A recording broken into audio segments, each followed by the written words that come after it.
Hello and welcome to SLP Full Disclosure. I am your host, Jennifer Martin, and joining me is my overly busy sidekick, Jonathan Carey. Hello. Yeah, that's a great way to explain my last 2 weeks. I know, and it's really cramping my style because I depend on you for a lot of things outside of producing this podcast, and you've not been available. And so you're the person I send funny memes to, and you've not been as responsive. And so then I'm left hanging, and I've had to find somebody else to help me with my IT situation. And this is just unacceptable. Yeah, I mean, it's a full-time gig, IT, Yeah. getting and responding to all your gifts, and then this podcast. So I don't know how I do it. Well, I know all of this goes towards your community service hours. So that's why you do it, because your probation officer says you don't have a choice. Just kidding. Well, I feel like I've stored up enough. Community service hours now to where I can really do some bad things. So you've got a stockpile. Like exactly. Yeah, you've got a stockpile that you can use. So today we are opening the vault, Jonathan. This is a blast from the past. And I mean, we're taking it way back. And I think this was one of our first 5 episodes. Episode 3, back all the way July 8th, 2019. So before the world changed like for forever. So back when we didn't know what was coming, right? We didn't know. We still don't really know. We still don't know, but we really didn't know then. Ignorance was bliss at that point. So, but these two guests, it's definitely worth listening to again if you've already listened, and for sure listening if this is your first time, because we have Life as a Travel SLP with Kurt and Julie, and they are two of my favorite people, and they're just so fun, and they have such a great friendship and stories, and I think this is going to just be fun to listen to, whether you've ever been interested in travel therapy or just want to know more about it, or not able to travel at this point. It's very entertaining. And so just also a listener note, this was back in the beginning when my co-host, Alyssa Hunter, was with me. So now it's a one-woman show, but she'll be on this episode as well. And also, back in 2018, we did not have the amazing YouTube channel that we do now. So you will not see me or our guests on the YouTube channel, but you will still be able to listen to this on YouTube. So let's get started. Hello, everyone, and welcome to SLP Full Disclosure. I'm hoping you listened to the last episode, and if you did, you were able to get to know Kurt Keena and Julie Irwin, who are two amazing SLPs, and they were just sharing their experiences as being SLPs that have worked in a variety of settings and what that's been like, and how you're never stuck. You're never pigeonholed. So that was wonderful, you guys. And now we want to switch topics a little bit and talk to them about travel therapy, because they have both been travel therapists for several years and have many great experiences with that. So I think first, just, where, Julie, you mentioned in the last episode that you wanted to do this after grad school. Where did you hear about it? How was it on your radar? I truly don't know the answer to that. I just remember so vividly, at my hometown, you can walk anywhere into a downtown, and I must have found Advanced or some company on an ad, and I started getting all these phone calls, and I was at this cute little coffee shop in town, and I got a call from a recruiter from this company, and she was like, "Hi, I see you're interested," and I was like, "I wasn't, but now I am. Tell me more about it." And the thought of traveling and going outside my comfort zone and being somewhere temporarily long enough to get to know the place, but not too long that I'd feel stuck, was really appealing to me. And being able to know that I could switch settings and really get to know who I am and what I want was really appealing to me, especially because how old were we? 24? Yeah. I had no idea who I was. I had no idea what I wanted. And I was in this sense of exploration period where I just wanted to dive in and kind of get to know what was going to make me happy and keep me in this career long term. And so the idea of traveling was really appealing. And so when she brought it up to you, Kurt, was your first thought, what is that? Or had you heard of it also? I really don't think I had heard of it. I don't know how it wasn't even on our radar in grad school. Nobody ever told us about it. So, but as soon as she said it, I said, okay, like, where are we going? Oh, I do remember. I was on Indeed.com and it was an ad where the money was like 4 times more than any of the other posts. And I was like, okay. You got my attention. Tell me more. So I clicked on it and I was like, what is this? Because it is not something that was advertised for us in undergrad or graduate school. And our graduate program has since asked us to come back and talk about it or consult with students who are interested in it, which has been great because I'm a huge supporter for this. And I think everyone should. When I find out that people haven't, I'm like, oh, Bummer. It's kind of like pity. Like, oh, you settled into a job? Like the same one? What are you thinking? You're in your 20s. And I get there's perks of that too, but there's just so much out there that this career especially path if you lets haven't us. traveled the country at all, or especially if you haven't worked in different settings. Maybe you think that a school is where you belong, or maybe you think that a hospital is where you belong, and you could be dead wrong. You might not even know what joy you can discover in a different placement until you do something new. And were your personalities such before making this decision? Like, were you, I know you said you're kind of the thought and then you're the action. So were you both, would you consider yourself to be adventurous people? Was this kind of a leap out of your comfort zone? I think this took my family by surprise. I've always felt it within myself, and I loved vacationing, and I went away to college, and I studied abroad in Denmark. And so when I was in Denmark, I went to 16 other countries. So I loved just getting to learn more about the world, culture, food, beautiful sights, being outdoors. And so I knew I had that. Now, I didn't think I had the guts to move 3,000 miles away, and I really only did it because I was in a fight with my parents. I usually have such a I love being home. My family is so great, and we get along. We have family dinner every night. We do fun activities, and we were in such a fight that went on for 2 weeks that I actually took this job in Washington without telling them. And the night before, I was like, oops, I need the car. I'm moving. I'll show you. And they were like, what? By yourself? I was like, oh no, Kurt's coming. But that was the only big fight I've ever had with my family, and it turned out for the best. It really They did. probably were like, I guess we shouldn't argue with her because this doesn't end well. Like 3,000 miles? Really? That was the fuel I needed, because when things are happy-go-lucky, which they typically are at home, I had no interest in leaving. I love New Jersey. I love the East Coast. The hospitals there and the opportunities there are vast. I live 8 miles outside of New York City, so there's so much for us to do there. But kind of opening that door for us in going to Washington, I could not imagine my life had we stayed. Could you? No. Yeah. No. I mean, I always felt like I didn't belong in New Jersey. Like, I love my family and I love my friends there, but I never felt like this is where I'm always going to be.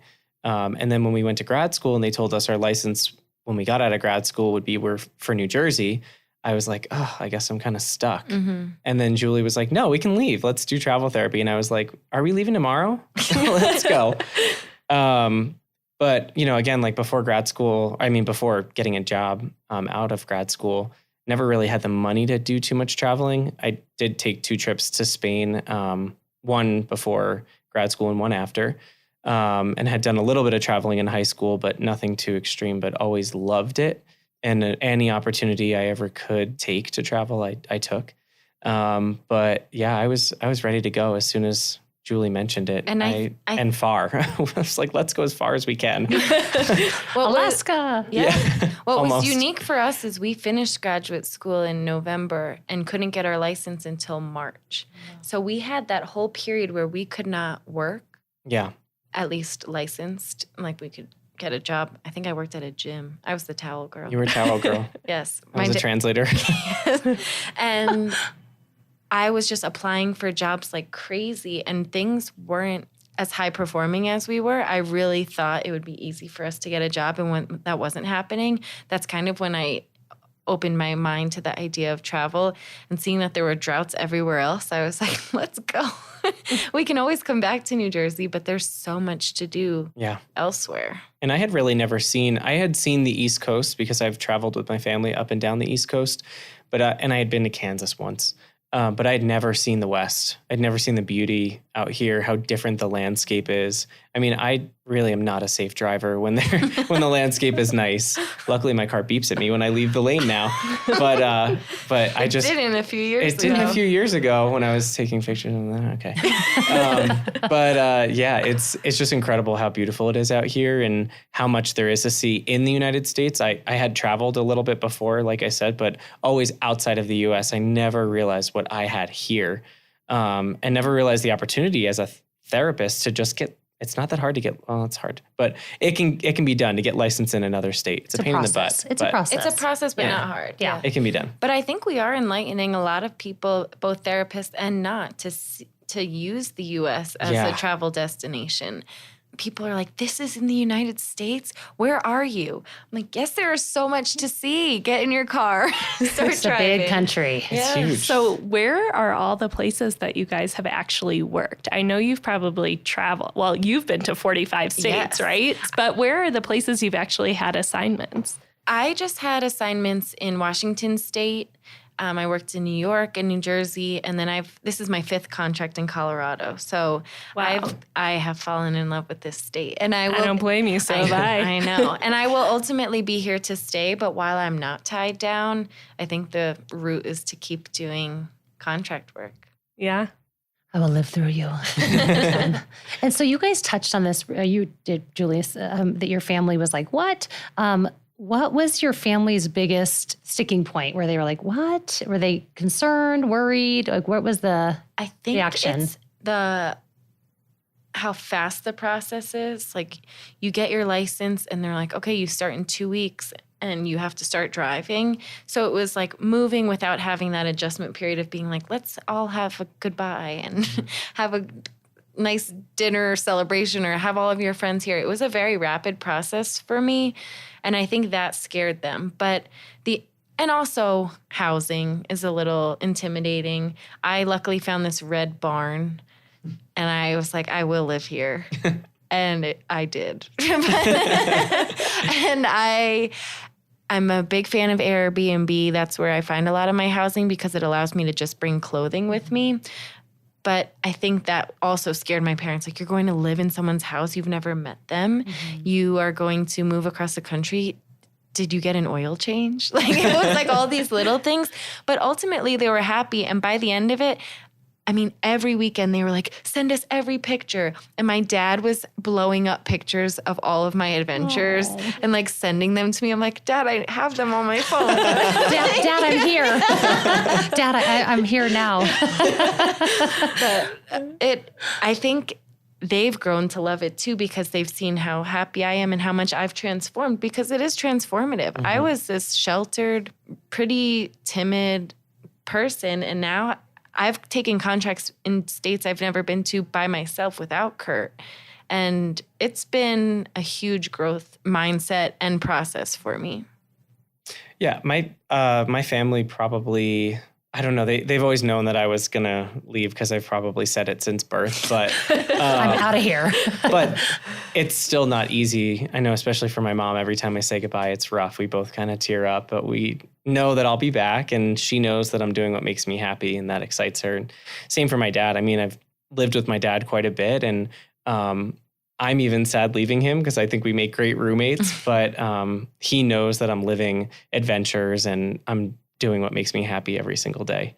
So it's not too bad. I mean, the goodbye is bad, but it's 3 months and maybe I'll come back at the end of it. This time I'm not, but they can always come see me, you can come. Goes both ways. Yeah, it does. It does. So you've worked those states, and have you worked in all the same ones? So Washington we did together. Then we both went home to New Jersey.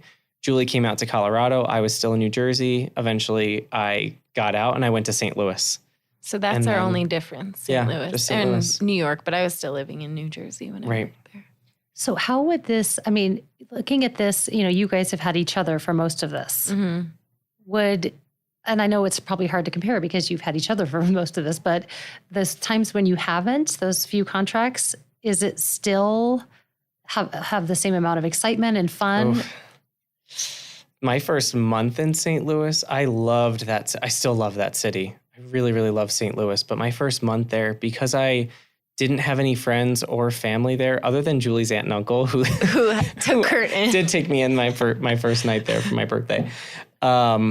I feel like I experienced a little bit of depression. It was kind of rough the first month. It was really rainy, and I'm also very affected by the weather, and it really did rain for the first month. So while it was raining and the weather wasn't good, I couldn't really hike. I didn't really have any friends. That was rough. And then I started making some friendships inside and outside of work, and everything changed. I mean, again, like, it was exciting to be somewhere new, be alone, and the friendships that I made there are fantastic, and I loved that job. So I really got a lot out of it, but the first month was not easy. Yeah, and I remember that, and I was so sad because I was ready to take a job in St. Louis and be with him, because that's not It's your not typical nature. of me, no. But I think it was good for you because it made you appreciate it so much more once you did find those Yeah. friendships. He didn't want to leave. No. I mean, I extended my contract as Wow. far as I could. I cried like for 2 weeks before I left. Like, I didn't want to go. And for me, moving to Colorado, not knowing a single person in this state, I have to say we do have more fun together. We're together. If we're not living together, which this contract we're not, we're together at least 6 days a week, if not more. And every day we're like, why aren't we on TV yet? We're so funny. And You're each other's best fans. Yes, and our adventures are they're epic. They are. And we have so much fun together. But coming to Colorado by myself was single-handedly the best thing I had ever done.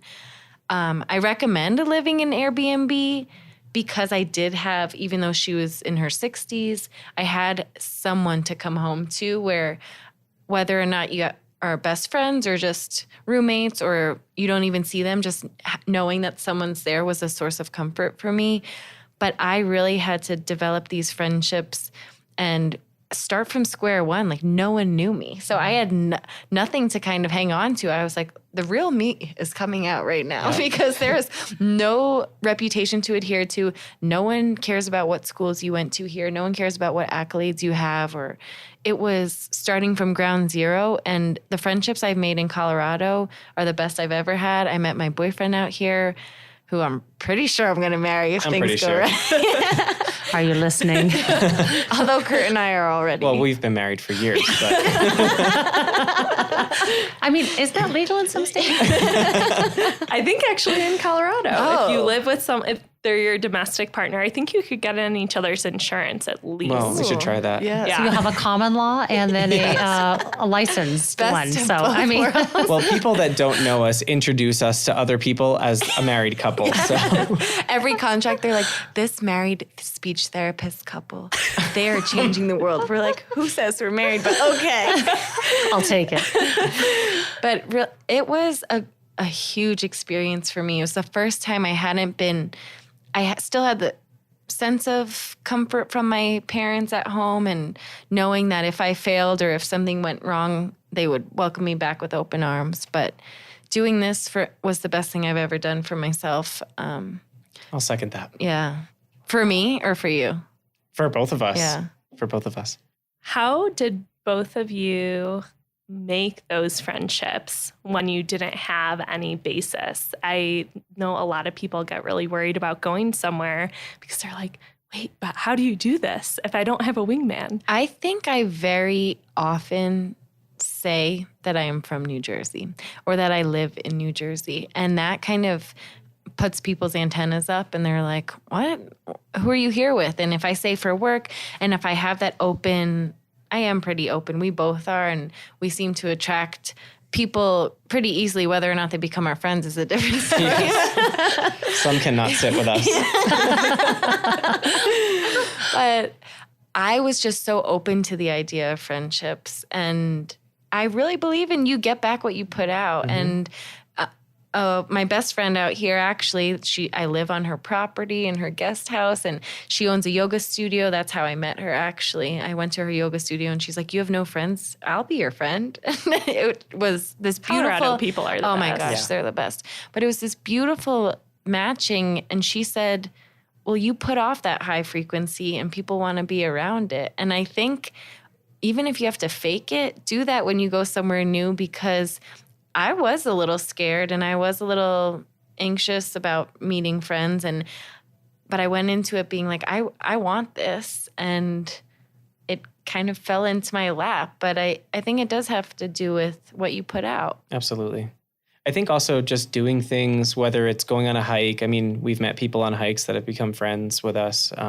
Eating out at restaurants alone, not my favorite thing. But when you're living in St. Louis, you need to eat out several nights a week to experience that city. And I met a couple friends doing that. I mean, just people saying, hey, you're sitting alone, it's a very friendly city. Going on hikes, eating out alone, working. I mean, when you're at work, you're going to meet people. Going grocery shopping, you just never know. But as a human, if you participate in society, you're going to meet people, and you're going to have those coincidental experiences where you exchange information and you realize that you have a connection. And you might meet your boyfriend when your car goes into a ditch during a blizzard. Like I do. Right. You never know. I've heard that story. I actually have not heard this story. Yeah. Do you want to hear it now? Absolutely. I was going to Steamboat because apparently that is the place to go snowmobiling. And I was driving there, going to be late as per usual. And there was a blizzard, so I was going kind of fast, and my car went totally off the side of the road. And I got stuck, so I kind of just gave up and started. She whipped out the pretzels. I started eating pretzels. I was sitting, my slippered feet were on the dashboard. And Not a care in the world. This made a great image. I turned to my friend who was visiting from New Jersey, and I said, I'm so sorry, but I think we're missing snowmobiling. And she was like, it's all right. Get out the pretzels. But this man came and tried to help get us out. And when that didn't work, he called friends in for backup. So all of these people came and got me out of the ditch. And even though he wasn't the nicest at first, he was like, you have 4-wheel drive. I have no idea how you got on the side of the road. I'm like, A blizzard plus going way too fast equals ditch. That's how. And he's like, I'm also wondering why you're in slippers when there's 6 feet of snow. And I was like, oh, I'm all about comfort here. So we met, but didn't exchange information, phone numbers, names, or anything. I actually thought he was just rude. And I continue on to the snowmobiling place, and I guess everyone was late because they still hadn't sent the groups out, but everyone's group had been made. It was like groups of 8 or 10, 8 or 10, 8 or 10. And then my friend and I were standing there alone, and they were like, Irwin party of 2.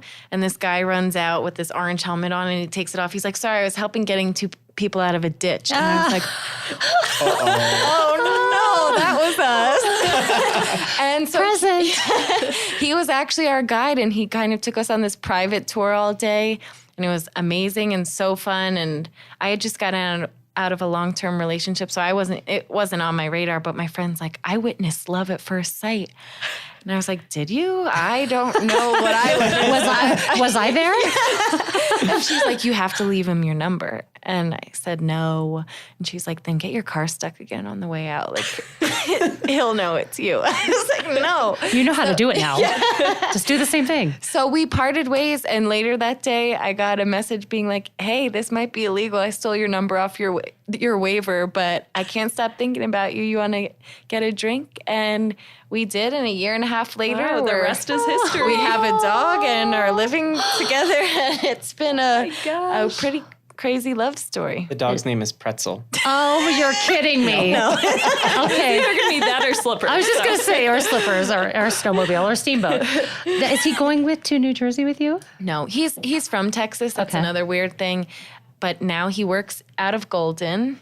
But his company, he travels about 3 weeks a month for work. So he's just going to make wherever my next home base is his home base. So we'll see.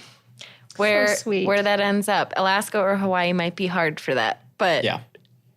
I'll pick a place near an airport. The ultimate testament to giving out high frequency open energy. Like, universe, hit me. I know. I say it all the time. Colorado gave me my happiness. Kurt and I endured a horrible tragedy last summer and lost our best friend. My dad's been really sick.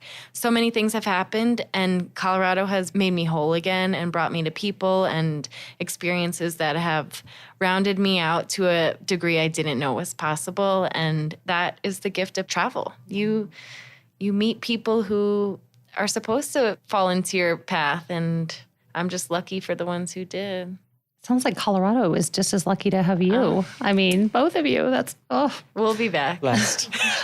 So tell us, what is your favorite adventure or place that you've visited? I know that's going to be hard and that could be different for each of you, but what's your favorite? Well, Mount Rainier. We didn't even really hike Mount Rainier, but anytime that we were on a hike that we could see it, that made me real happy. But just living in the Pacific Northwest, being so far away from home, being in such a completely different environment was already an adventure. And then the hikes that we went on and the mountains that we climbed there was just like unbelievable. Every day there was unbelievable. Every single day, weekend or not. It was. And I think the drive across the country opened our eyes to so much. Like our favorite state driving across, South Dakota. Who would have thought? Who would I was like, we're stopping in South Dakota. Oh. Were you in the Badlands? Oh, we saw that. That was like an Badlands. accidental Amazing. stop. Yeah. And we Awesome. lost it there. Yeah. I was skipping through the We had a blast. Literally. Yeah. For me, Colorado has such beauty. It's a toss-up between Colorado and Washington for outdoor beauty, but I think for me, it was doing solo hikes and coming out here alone. I did some crazy hikes here, and I might do an Instagram post about the 10 hikes you need to do in Colorado. But this sense of empowerment that came with doing it solo kind of made everything prettier. All my senses were heightened, probably because I thought I was going to get murdered or something. Yes. But I don't know if I have a favorite place. Zion National Park is The best. Amen. Our my favorite favorite park in that the we U.S. visited. My favorite national park is Banff, though, up in Canada. Those are my two favorites. Good picks. Good Thanks. picks. But there's just so many good things, and there's so much left to see. Yeah. So what's on your list of places you still want to go? Alaska and Hawaii. mhm. I mean, they're just so far, and it'd be so cool to be there for more than just like a week-long vacation. It'd be great to really live there. I would love a Maine or yeah. New Hampshire placement in the fall. Back on the East Coast. Yeah. I don't think I need anything else in Middle America. I don't know. I could do like Wyoming if something in Jackson opened up. Yeah. California, I'm starting, but I mean, Northern California is hardly California. No. It's still Oregon. Totally. But I would love to try Southern California, Central California. We haven't done a placement in Oregon. We've been in Oregon, but never. Oh, yeah. I would do that. We would I definitely. would love it. Yeah. That's where I did my CF. Really? Yeah. You would love it. Except Do you it's guys like have this. favorite Right. places that you've been? Like, where should we go to next? I think you would love, the beauty of Oregon Yeah. is Montana. If you Yeah. have not I been to know, I Montana, love Montana. We drove through it and we were saying, like, this place is so beautiful. If I could work at the Mayo Clinic, I'd be. Yeah. Oh, could no, do that. that's Was that Minnesota. Rochester, yeah, Minnesota? yeah. Minnesota's also beautiful in the summer. They have so many is. lakes and hikes. I mean, that's the thing. You could really find the beauty wherever you Yeah. are. Mhm. I think it all has to do with how you go into it. And I think doing your first placement with a friend is a good idea because there was such excitement there that now I could do it with or without and just be so ready for it. But I think It was so much fun to we share. didn't have a fear. No. I mean, on our drive out, that's the happiest I've probably ever been in my life. I was dancing at gas stations. Like, it was hilarious. That whole drive. And like, we were in separate cars, but we would be driving for maybe 2 or 3 hours. And I'd be like, oh gosh, I miss Julie. Can't wait to stop for gas. Just so we could be together, like laughing. And we are the king and queen of best things or food to do near me. Yes. So we always eat. Siri, Hey Siri. Hey, Siri. Tell me the best place to eat near me. But Is Siri biased with that? She just does it by She does- rating. Oh, Yeah, does she? Google So she go, reviews. okay, so And we do not she eat does the at work less- for you. She's Yeah. the Yelp. She We is. do not go to places less than 4.6 stars. No. So Which is really You have hard to find in standards. Denver. You have standards. I respect it. Okay, so final words. I mean, I think anybody who listens to you wants to travel, but final piece of advice for somebody who's on the fence. jump it. Go over the fence. Yeah, just do it. There is some comfort knowing that you can, it's not advisable, but you can stop a contract if it's really miserable, or you could endure 13 weeks. No matter what, it's not finite. It's 13 weeks. Right. And I mean, think that's the you know beauty you're of going to it. grow. Just, bring a really good book for, like nights at the hotel on your way out or whatever you like to do. I certainly don't read. I don't know why I said bring a good book. I don't know either. Or bring a good friend along with you. But yeah, just do it. There's no reason not to. For professional, personal, any reason, it's a win-win, I think. It's so much fun. There's so much opportunity for growth. There's so much opportunity for new tastes, new sights, new smells, new relationships. It's all wins. And I think the best, I'm not going to say it as the quote it is because I don't know it verbatim, but like growing is kind of unlearning things that you've taken in over the years, but they're not really you. And I think travel lets you kind of expose the real you. I have learned so much about myself being in uncomfortable situations or being on a new team or being with a new population in a new setting. It's like, how can I navigate this? And it's a success when you realize that you can. And I think you can get so comfortable at home or wherever you are in a setting that you like and not really untap that potential you have. And this has been enlightening in so many ways for me. Yeah, you just learn so much about yourself as a human, as a friend, as a family member, as a clinician. I mean, there's just so much development. And if you bring a journal, that's what I would bring. Bring a journal. Write about it. I have a one good thing a day calendar where it's just write one thing that happened that day that was good. And because I have had jobs where I'm like, but your job doesn't have to be everything. And so if you can still see that in that time you had in 13 weeks, 13 times 7, 91. You're asking me. Yeah, 91 amazing things happen to you. That's a win, I think. I don't know. Yeah. Well, we can't top that. You guys are, again, The gratitude is overflowing. yes. Again, Kurt and Julie, we love you both. You're amazing. for coming. And yes, thank you. pleasure. Our pleasure. We love you too. Yeah. And sadly, we have to wrap it up, but maybe it's just so we can hop in the car with you guys for your next adventure. Where are we going next? We're going to a 4.7 star restaurant tonight, most likely. Yeah, just let us know, Siri. We'll be there. Siri, where are Kurt and Julie going? I'm sure she knows you by now. Oh, she does. But really, thank you, Kurt and Julie, and thank you everyone who listened in for this episode of SLP Full Disclosure. And that wraps up this episode. Thank you for tuning into SLP Full Disclosure. For more information about this episode, check out the show notes on our website at medtravelers.com/SLP Full Disclosure. And don't forget to leave us a review and subscribe so you never miss a guest. Are you interested in becoming a travel SLP? Visit medtravelers.com to learn more and explore the exciting opportunities we offer at top-level facilities across the country. Also, a special thanks to Jonathan Carey for producing this episode and Aiden Dykes for the music and editing. And as always, this episode was powered by Med Travelers. See you next time.